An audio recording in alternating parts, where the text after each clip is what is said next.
Located in the far northwestern section of Canada is the aptly named Northwest Territories. It is a massive swath of land that virtually nobody lives inside of. To make that point crystal clear, consider the following. The country of Germany has a population of 83 million people, give or take. The Northwest Territories is 4 times as large as Germany, but only has a population of about 50,000 people. In addition to being this huge and mostly unoccupied space, the Northwest Territories are almost completely wild. Think dense forests, huge mountains, massive rivers and lakes, and lots of really big animals. Even for highly experienced outdoors men and women, the Northwest Territories can be a truly hazardous place. And within this truly hazardous place, there is one part that is the most hazardous, and it's right in the middle of the Northwest Territories. And it's this 11,000 square mile stretch of just pure wilderness that's called the Nahanni Valley. In 1976, the Nahanni Valley was made into a national park. But don't let that fool you. This is not some family park that anybody can go to. There are no tourist accommodations, so there's no hotels, there's really nothing inside of it. And there are no roads that lead into this park. The only way you can get inside this valley is by plane or by boat or by very stressful and difficult overland hike. But for those who are able and willing to make the effort to get inside of this valley, you have the opportunity to explore one of the most beautiful places on the planet, because this section of the world is almost completely untouched by man. It is really nature at its purest form. However, there is a catch. This valley is said to be haunted. Over the last 10,000 years, the handful of native tribes that have attempted to settle inside of the Nahanni Valley have all either suddenly disappeared without a trace, like the Naha tribe, that literally overnight just was gone, leaving behind their shelters, their food, their supplies, just gone. No one knows what happened to them. Or the tribes have abruptly fled, claiming they were being terrorized or stalked by creatures lurking in the forest, like these white demons and these large wolves they called wahilas. Now, of course, this just sounds like folklore, and it might very well be that that's all it is, folklore. But starting in the early 1900s, some very strange things started happening in the Nahanni Valley that were not folklore. These things happened, and they were horrifying. These were horrifying, real events. And they might, depending on your viewpoint, give credit to some of the theories that the native tribespeople have about this valley, which is there's something evil lurking out in this forest, but we just don't know what it is. In 1904, 3 brothers, Willie, Frank, and Charlie McLeod, who all lived in the Northwest Territories, decided they wanted to go looking for gold in the Nahanni Valley. They figured because so few people had ever been inside of this valley, that if there was gold to be found, then certainly it had not been found yet. And so after a very long and arduous journey using sled dogs and trains and homemade boats, they finally slipped into the valley and found themselves on what's called the Flat River, which runs right through the center of the Nahanni Valley. Now, the Flat River is kind of ironically named because it's anything but flat. It's actually more like a rapid at certain points. But either way, the 3 brothers, they're on their boat, they're making their way up the Flat River, and at some point they pull off onto the riverbank and they set up camp. And then once their camp is set up, they go down to the river and they put their gold sluices in the water.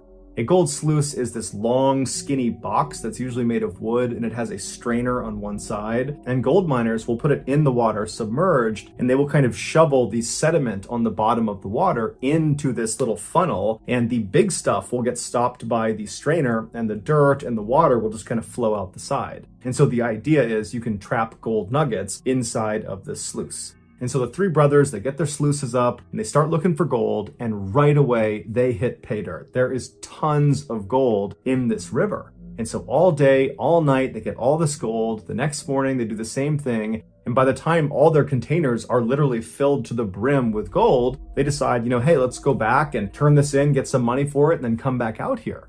And so they pack up their tent, they pack up all their supplies, and they put everything back in their boat, They get out onto Flat River, and at some point, very early on in their journey back, the boat capsizes and the boat actually breaks apart from the strength of the rapids of Flat River. And so the boat actually just sinks, and much of their supplies sink, including all of their gold. But the three brothers are able to grab some of their supplies, like their rifle and some lumber and some of their mining supplies, and they swim it all to shore. So they catch their breath. They're totally devastated at the loss of the gold, but they're alive. They have enough supplies to survive. And so they figure all they can do is maybe try to go back to their original site, try to get some more gold because they did still have a sluice, and then try to get out of there and then, regroup and come back another time. And so using some of the lumber they recovered from their broken boat, and then also by cutting down some trees, they literally fashioned another boat and then hopped back on the Flat River, and they went back up to that site where they had found gold earlier. They set up their sluice, they set up their camp again, and this time they didn't find any gold. So all day, this very disappointing day that they've already lost all their gold, now they're not finding any more gold. And so that night when they went to bed, they decided that the next day they were just going to leave. And so the next day they get up, they pack up, they hop back on the Flat River on this new boat they built, and they're able to make their way out of the valley and get back to their homes. As soon as they get back home, the two younger brothers, Willie and Frank, start talking about how they want to go back into Nahanni Valley and go get more gold, because now they know there's gold out there. It's not a question, yeah, we didn't find it that second time, but we know it's out there. Charlie, the older brother, he wanted to get the gold, but he felt like, hey, that was a close call with the boat flipping over. I don't know if it's a good idea, so I'm actually not going to go. You guys can go, I'm going to stay. And so several months goes by, and Frank and Willie have been doing all this preparation for this additional trip into the valley. And finally, in 1905, they're ready. And so Willie, Frank, and a third man called Robert Weir, who was a friend of theirs, he was going to replace Charlie. The three of them, they make their way up into the valley. Now, they didn't tell anyone how long they were going to be gone for, and so when they didn't send any word and no one had heard from them in weeks, Charlie was actually not that concerned because he knew there was lots of gold to be had out in the Nahanni Valley, and so he figured they must have struck it rich, and now they've decided to live out there long term, or at least maybe through the summer, or maybe the next year. And so he wasn't concerned, and because he wasn't concerned, nobody else was concerned about these three men. And so weeks turned into months, turned into a year, and still no one's heard from these three men. No one's heard from Willie, Frank, or from Robert, but still Charlie maintains that nothing can be wrong because there's three of them out there. They're incredibly experienced. There is a ton of gold out there. I'm sure they're just killing it and they're just acquiring all this gold, and we're going to see them in the next couple of months maybe, and everything's going to be just fine. But a whole other year would go by. So they've been out there for 2 years and no one has heard from them. And at this point, Charlie thinks to himself, okay, I have to go out and see if they're okay. And so he rounds up 4 other people from his town and he mounts an expedition to head back into the Nahanni Valley to go find his 2 brothers and find Robert Weir. Charlie and his search party eventually, after yet another long and arduous journey, they get into Nahanni Valley and they get onto the Flat River. And so they start making their way upstream along Flat River. So it must have been a very treacherous journey getting through the rapids of this river. And the whole time they're scanning the left and the right side, hoping to see some sign of life. They're looking for any indication that these 3 men are out here and just fine, but they didn't see any sign of them. And so they finally made their way all the way up to the very end of Flat River, or I should say the very beginning of Flat River, where it breaks off from a much larger river called the South Nahanni River. And once they turned onto the South Nahanni River, they began going downstream. And again, they're looking on either side for any sign of these 3 men. There's no sign of them. And then the river they're on takes a very sharp turn. It's actually called the Big Bend, and it's about a 45-degree turn. And as soon as you make that turn, it dumps you into this 10-mile stretch of river called Second Canyon. Now, along South Nahanni River, which is about 350 miles long, there are these 4 canyons that the water passes through. And they're labeled 4th Canyon, 3rd Canyon, 2nd Canyon, and 1st Canyon. And these canyons are massive. These sheer cliffs on either side of the river shoot up to 3,000 feet above the water. And in some parts, the water is actually just as deep, thousands of feet deep. And Second Canyon is unique because the cliff faces are as sheer as you're going to get. And the cliff faces almost butt up exactly up against the water. So there's really very little shoreline on either side. So once you're in this 10-mile stretch, you're basically boxed in. You have thousands of feet of water below you. You have these massive cliffs on either side, and there's really nowhere to go. You need to get through this section of the river before you can effectively get onto the shoreline and take a break from being in your boat.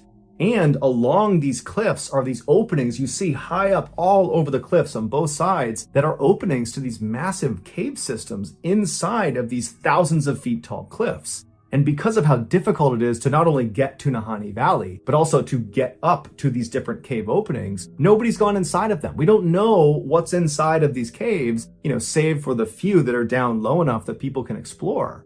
So as you're passing through Second Canyon, it's almost like you're being watched because there's all these openings, but you can't see into them, and you're just forced to go down this 10-mile stretch, and you can't really go anywhere, and whatever's watching you, it's watching you. As soon as Charlie and his search party entered into Second Canyon, it would have immediately gotten darker, because that's another part of being in Second Canyon. These huge cliff walls of this canyon obscure the sunlight. And so they would have entered into this canyon, it would have gotten darker, and it's very windy inside of Second Canyon. So the winds would have picked up, so it's dark. Very strange setting for them to be in, and they would have been looking on either side at these little strips of shoreline on either side, barely big enough for a boat to be. They would have been looking for any sign of life, but they didn't see anything. As they're making their way down this 10-mile stretch, as they're getting closer and closer to actually entering into First Canyon, which is the next canyon you would enter into, the sides of the river start to get slightly larger where you could actually beach a boat. There's some trees, and on the left-hand side, right before exiting Second Canyon, they notice there is actually a tent perched within some trees. And so the search party naturally goes right over to the shoreline, they hop out, but as soon as they step foot on land and they have a clearer view of this tent and what's outside of it, they notice there is a body clearly lying on the ground outside of the tent. And so Charlie and the search party, they run over, and as soon as they're up close, they can tell this body is missing its head. And they see the clothes on this body are totally charred and burned, and whoever this was, they were reaching with their right arm when they died. And right outside of the reach of their right arm was a rifle that was propped up against a tree. And so they walk around this one body and they go around towards the backside of the tent where the opening to this tent is, and they find another body, another very badly decomposed body, and it's positioned kind of halfway in the tent and halfway out of the tent. And there's a blanket kind of partially obscuring this person's body, and when they move the blanket, they see this body too is missing its head. So Charlie and the search party, they continue to search around the camp in hopes of finding the heads of these two people to try to figure out who they are, but they never find the heads. However, they do find some personal effects both in the pockets of these two bodies and then also inside the tent that would confirm these are Charlie's brothers. As for the third man that had been with them, Robert Weir, he was not at the campsite, and in fact, he would never actually be found officially. However, a little ways down the river, another partial skeleton would be found several months later that was attributed to Robert. However, that was not 100% confirmed to be Robert. The only other interesting thing that was found at this campsite was a carving in a nearby tree, and it just said, "We have found a fine prospect," indicating that Charlie's brothers had found gold. But there was no gold either on them or in their camp or in the river nearby, nothing. There was no gold. Charlie and his search party would leave the valley and get in touch with the mounted police, who would come out to the site where the brothers had been found. They would launch an investigation, and ultimately they would come to the conclusion that all three of these men, the two brothers and Robert, had starved to death, and then after they had perished, animals had taken them off, which is why Robert was found so far away and why the skulls were missing from the two brothers. Now, Charlie did not believe that. He believed they had been attacked by native tribes in the area, but the police were not buying that. They said this was a natural thing, this was an accident, and so that's that. When the story of these two decapitated men made the news, people went crazy about this. People were very divided about what they thought really happened. There was a percentage of people that believed that partial skeleton that was found, that was not Robert Weir. He had not died. He had murdered the two brothers, decapitated them, and then made off with their gold. The other percentage of people believed that all three men, the two brothers and Robert, had been attacked by a person, a group of people, an animal, a creature, something. There was some sort of attack. And that's why the two brothers were in those positions that indicated they had encountered something horrifying, with one brother reaching for the gun and the other appearing to have leapt from his bed before he ultimately died. But regardless of which side you fell on, pretty much everybody at the time who heard about the story became terrified of the Nahanni Valley. Specifically, they became terrified of that stretch in Second Canyon where the two brothers had been found. And so actually that stretch got renamed the Headless Valley, and from that point forward, that's all it was known as. And so even though there were obvious gold prospects in the Headless Valley and all along the South Nahanni River and the Flat River, people after this story broke were just not prepared to risk going in there and potentially becoming another victim. And so people kind of stayed away from Nahanni Valley. 8 years later, though, in 1913, a gold prospector named Martin Jorgensen decided, you know what? I'm not going to let some scary stories about some headless men and, ghosts and killers on the loose. I'm not going to let any of that get in the way of me taking gold out of Nahanni Valley. So all on his own, Martin makes the arduous trek inside of Nahanni Valley. He makes his way up Flat River, and he finally finds a spot about 70 miles upstream of where Headless Valley was. And he actually built a one-room cabin, because he was going to stay there through the winter, and then the plan was he would meet up with his partners the following summer. And so right after he got there, he set up his sluices and he started mining for gold, and apparently he found a lot of it, because he sent word back to his partners outside of the valley that he had made it rich. And so his partners were really excited to meet up with him the following summer and see how much he got, because they planned on going back into the valley with him that summer. So that summer rolls around, his partners go to the meeting spot right outside the valley, but Martin doesn't show up.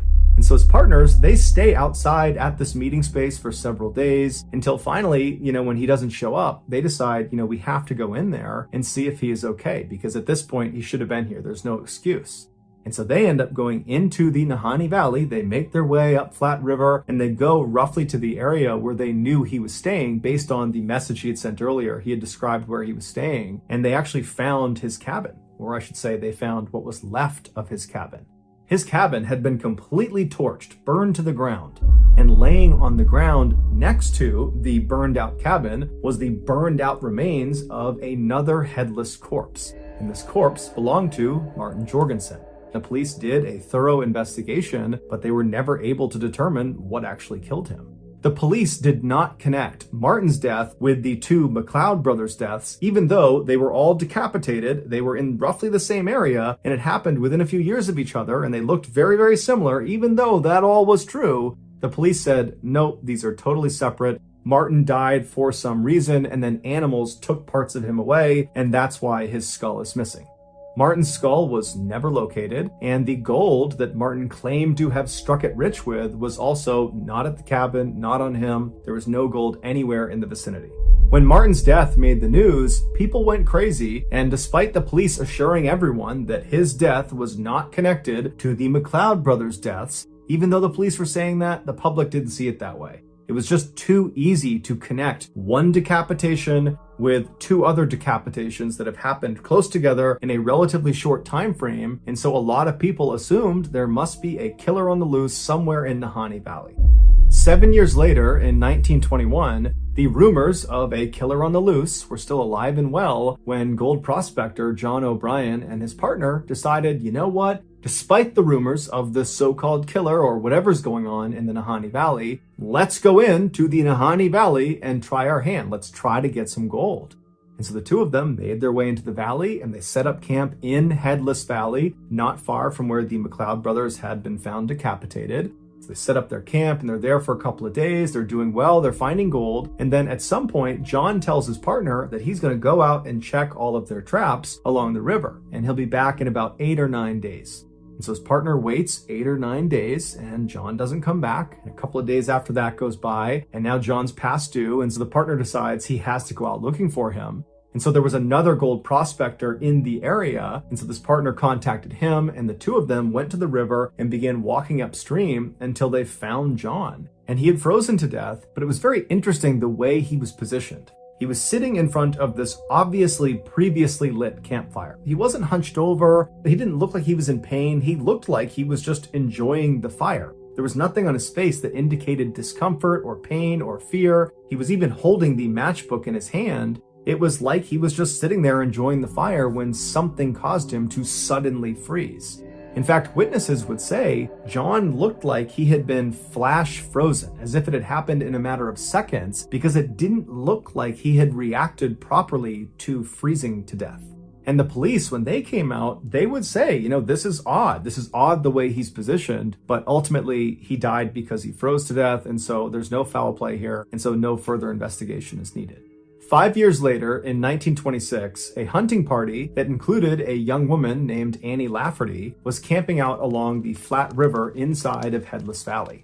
And so that night, they're all kind of joking around the fire, and then at some point they decide to all go to sleep. And then the next day, when everybody gets up, Annie is no longer in camp. And there's no sign of where she went. And so they begin by yelling out and walking around the immediate vicinity to see maybe if she stepped away for a minute, but Annie's just gone, and no one knows where she went. And so the hunting party spends the rest of the day looking for Annie, but there's no sign of her. They ultimately leave the valley. They tell police. Police come out. There's this huge search, but Annie...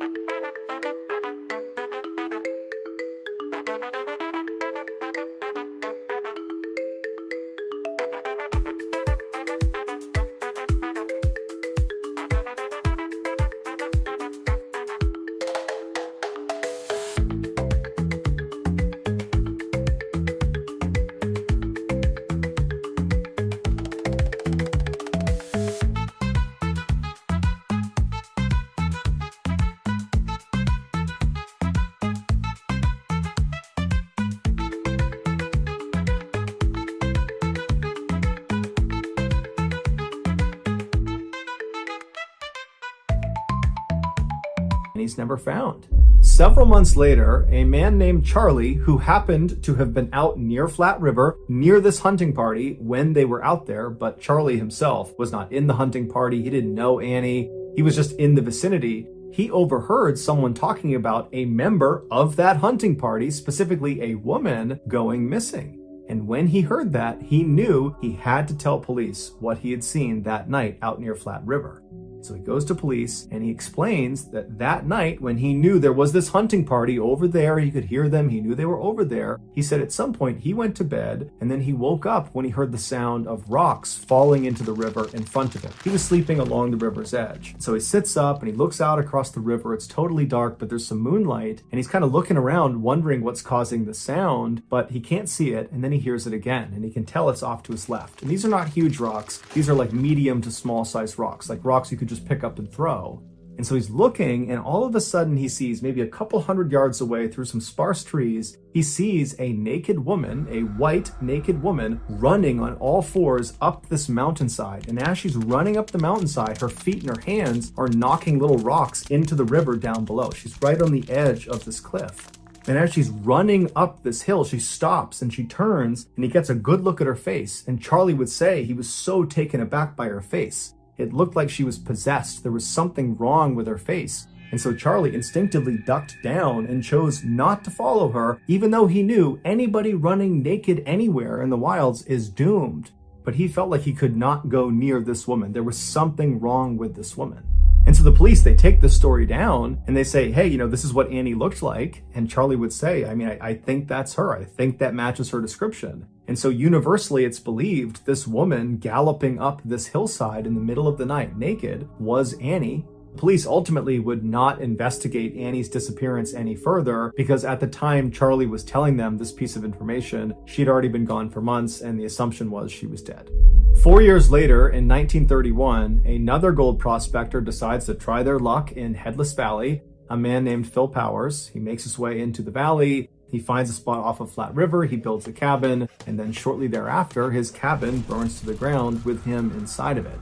Now, his skeleton was intact, but the strange thing about his death is based on the origin of the fire, which would have been on the roof. He should have had an opportunity to climb out of the cabin before it burned down, giving rise to the theory that he was actually dead before the fire started.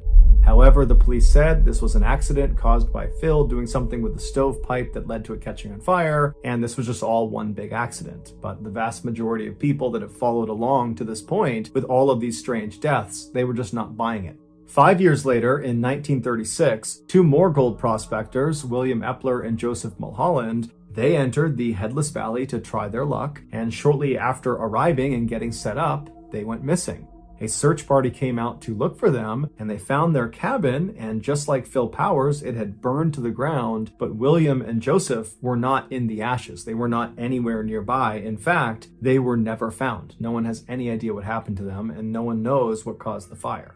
9 years later, in 1945, yet another gold prospector named Ernest Sabbard entered the Headless Valley to go looking for gold, and then when he did not leave the valley for an intended rendezvous with some of his partners went looking for him, and they would find him inside of his sleeping bag, laying down, decapitated, right along the flat river inside of the Headless Valley.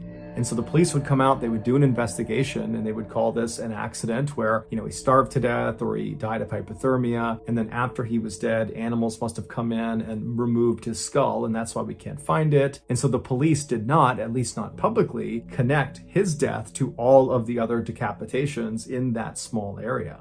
1 year later, in 1946, another gold miner named John Patterson went into Headless Valley, and he went missing. And so a search party went in looking for him, and John would never be found. But on one of the last nights that the search party was in the Headless Valley, they were camping out near Flat River, some native tribespeople came into their camp, and they warned them about some white figures that were walking around the valley that night. They're down near the river, they're out in the forest, they're kind of all around here, and so you really need to be careful. You don't want them to see you. And then these tribespeople just left. And so the search party is absolutely horrified. They know about the rumors of this place. They're out here looking for someone that's gone missing in this place.